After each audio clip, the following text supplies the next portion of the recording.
E aí pessoal, tudo bem? Bom, hoje eu tenho um vídeo diferente para gravar aqui, na verdade talvez seja o primeiro ou o segundo vídeo do canal Cartunesco. Bom, o vídeo de hoje é um vídeo especial onde eu vou falar aqui sobre uma coisa que eu gosto bastante, que é viagem no tempo. Eu adoro ficção, desenhos, principalmente jogos que tratem sobre ficção, e eu vou falar aqui alguns deles que eu gosto bastante. Depois vocês podem deixar nos comentários para eu poder assistir algum e citar aqui. Mas o primeiro que eu queria citar aqui, talvez vocês já tenham visto, talvez vocês já tenham assistido quando vocês eram crianças, que é Liga da Justiça. Liga da Justiça Sem Limites, no episódio 12 e 13, tem um personagem que aparece, que ele é meio que um arqueólogo, e aí ele começa a roubar artefatos. Cara que tipo assim, ele gosta daquilo, ele quer pegar aqueles artefatos, só que ele tem muito cuidado em relação a isso, porque ele tem o entendimento, e é falado no desenho, que qualquer coisa pode mudar a linha cronológica completamente. Nessa abordagem do Liga da Justiça, a ramificação temporal não é abordada. Então, o que acontece é o seguinte: você está numa linha temporal, uma linha aqui, e nessa linha, se você volta no tempo, essa linha toda é alterada. É como se tudo que tivesse acontecido no presente deixasse de aparecer. Tanto que personagens durante a viagem que acontece no episódio 12 e 13 desaparecem ou mudam, como acontece com o Lanterna Verde, muda os lanternas, exatamente porque houve uma mudança temporal complexa dentro daquilo. É uma visão temporal unilateral, obviamente, como vocês podem perceber.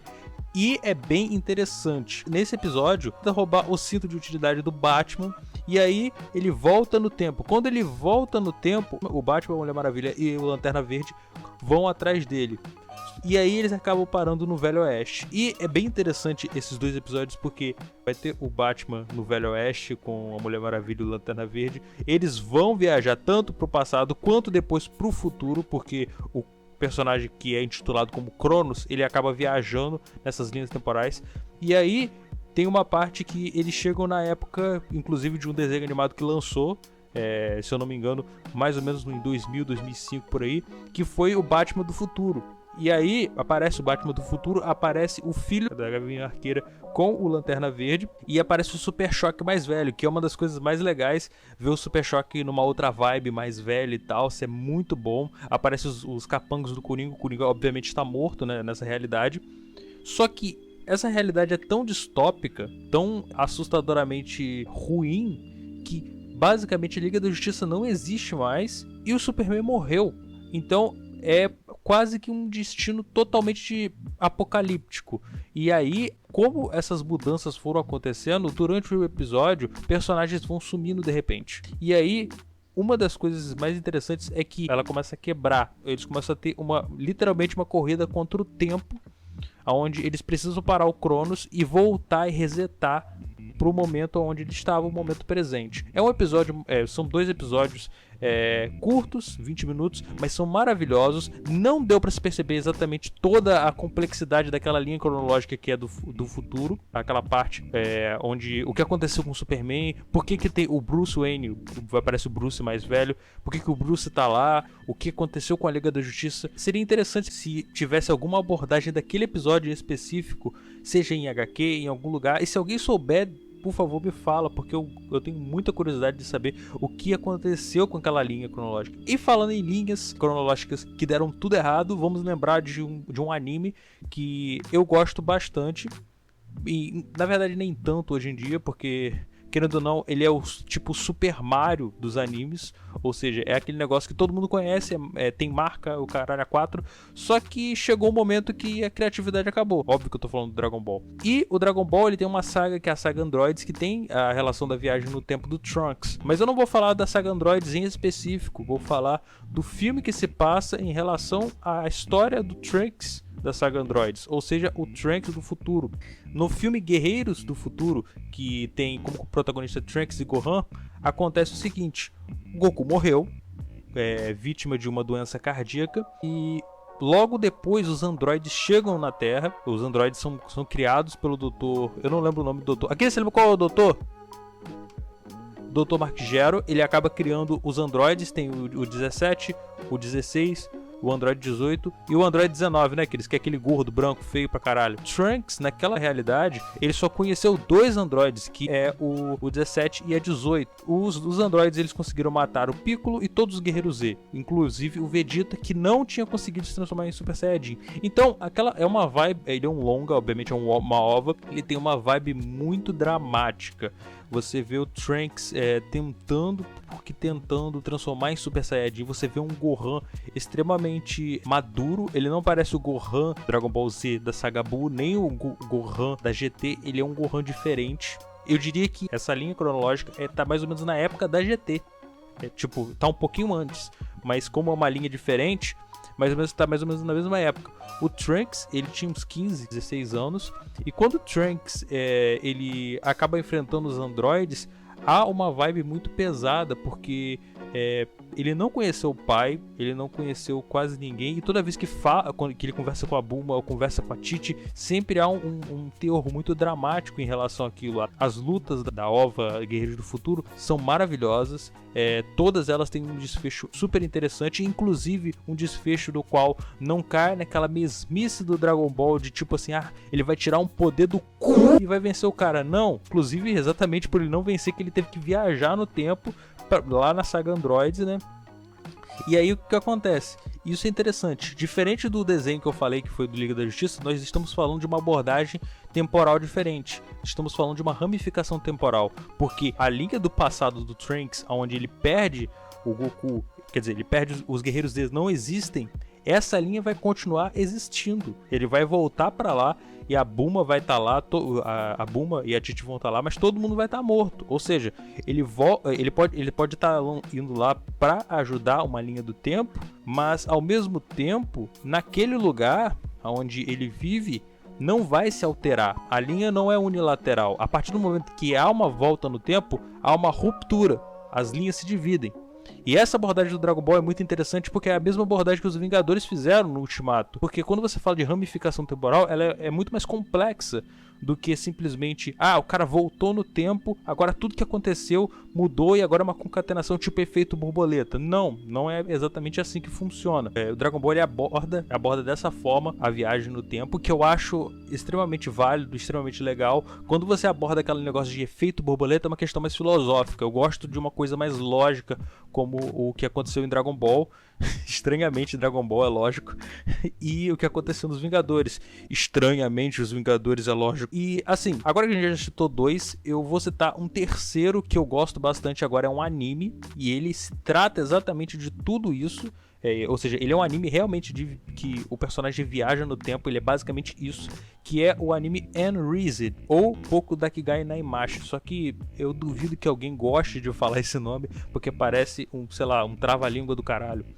E bom, vocês podem assistir na Netflix, porque ele tem completo lá, são 12 episódios, é bem rápido, é sobre um garoto que ele tem uma habilidade diferente. Ele não é um garoto, ele é um cara de 25, 27 anos por aí.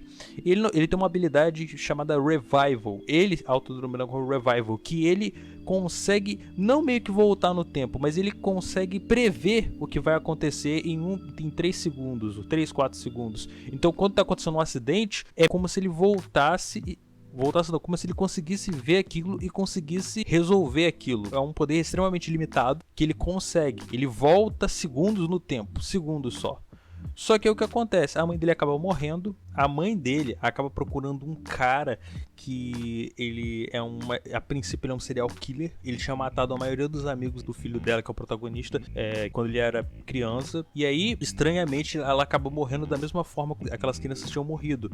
Então, o protagonista logo ligou: caralho, minha mãe foi morta pelo cara que ela estava investigando. E quando isso acontece, ele chega em casa e vê a mãe dele morta. E aí ele pega a faca na mão, porque é um idiota. Como é que você vê um crime e você coloca a mão basicamente no objeto que foi usado pro crime? É um idiota. E aí o que acontece? Uma mulher tá passando assim, a porta tá aberta, ela vê aquilo, chamou a polícia e pensa: fudeu, acabou, a vida dele acabou. Mas aí acontece o revival, ou seja, ele volta no tempo, só que agora ele não volta 3 segundos. ele volta até a infância desde o primeiro assassinato daquele serial killer. Ou seja, ele tem a chance de voltar no tempo e mudar toda a história. Ou seja, é mais uma vez uma linha unilateral do tempo.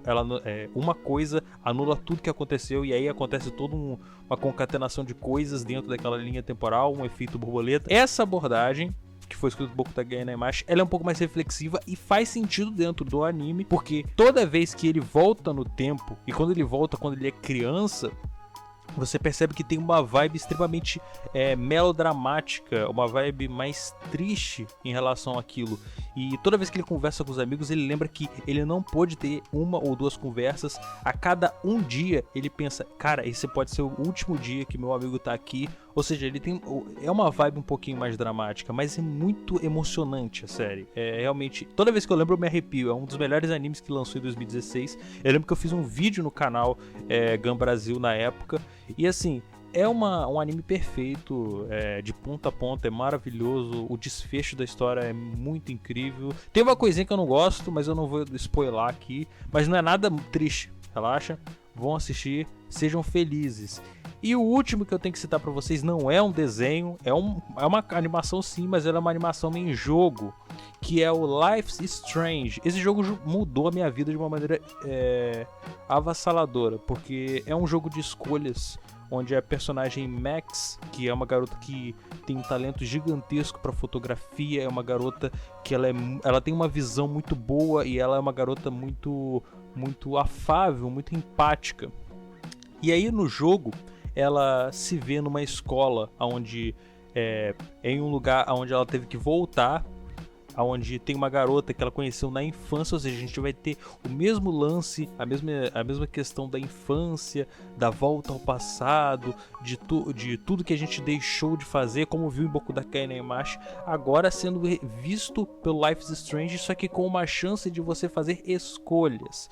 A Max descobre a habilidade dela de voltar no tempo através de um gatilho, digamos assim. Ela estava no banheiro e viu a Chloe sendo morta pelo... Agora eu esqueci o nome do filho da puta, cara.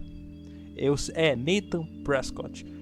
O Nathan acaba matando a Chloe, tem uma questão de drogas envolvidas nisso e tal.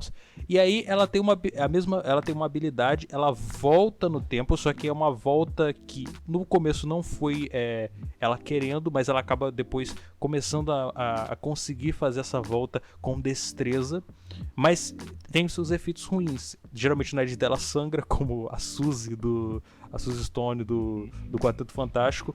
Ela tem efeitos, ela passa mal porque quando ela usa demais aquele poder. Não é um poder ilimitado, não é um poder tão conveniente assim, entende? E o que acontece? Ela se vê tentando proteger Chloe, e quando ela consegue proteger a Chloe, claro, a Chloe acaba descobrindo com o tempo que foi a Max que ajudou ela volta com a Chloe pra ser amiga e tal, tem uma vibe de amizade das garotas, que é até um pouco, tem muita gente que romantiza a amizade delas, e o que é extremamente contundente com a história, porque o modo como a Max olha para a Chloe e a modo como a Chloe olha para a Max, de vez em quando ele transita entre a amizade e um sentimento de amor mesmo.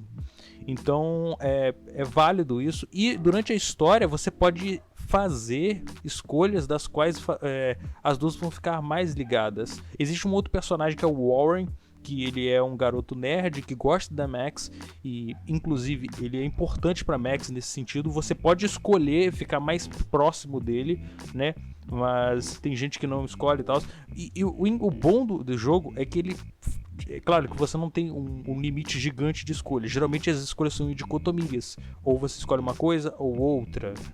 Pílula azul, pílula vermelha. Então, assim, mas é um jogo que te faz ter responsabilidade sobre as escolhas que você faz dentro da gameplay, porque a partir do momento que você faz uma coisa errada, por exemplo, você deixa um amigo seu ser zoado por todo mundo e você não vai lá consolá-lo, pode acontecer algum problema em relação a ele, ou ele pode deixar de falar com você, ao passo que se você acaba sendo uma pessoa negligente, por exemplo, deixando que uma violência aconteça na sua frente, coisas ruins podem acontecer, tanto com a pessoa que está fazendo a violência quanto como a pessoa que está apanhando, ou seja, você tem toda uma circunstância de causa e consequência, e essas circunstâncias de causa e consequência são extremamente legais e extremamente reflexivas durante a gameplay e durante a história. E o final, eu diria que assim, todas as que eu falei aqui, todas as histórias do tempo que eu falei, tem final relativamente feliz.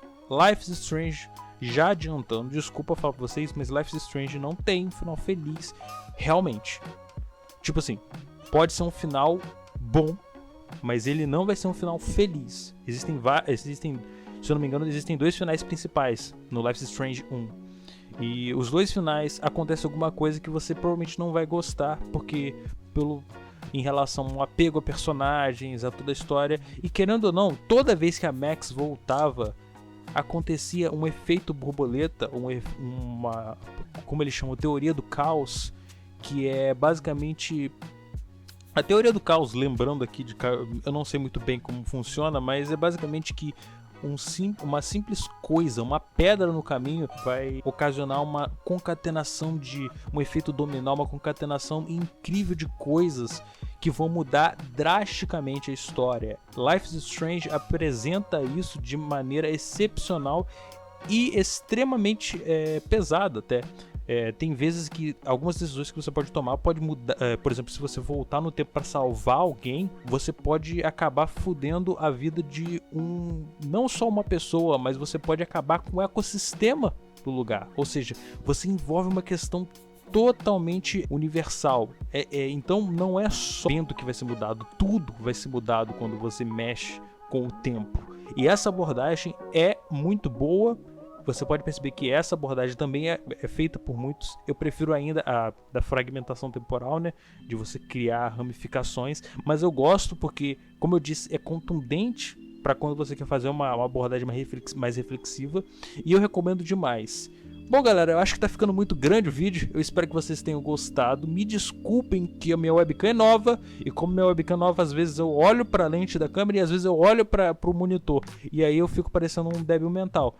Mas me digam o que vocês acharam do vídeo, se vocês têm outros desenhos, animações que vocês gostem e que são relacionados à viagem do tempo, que eu posso fazer um vídeo 2 em relação a isso. Então, muito obrigado por terem assistido, espero que vocês tenham gostado, deixem um like, adicione os favoritos, mostrem aos seus amigos. Até a próxima.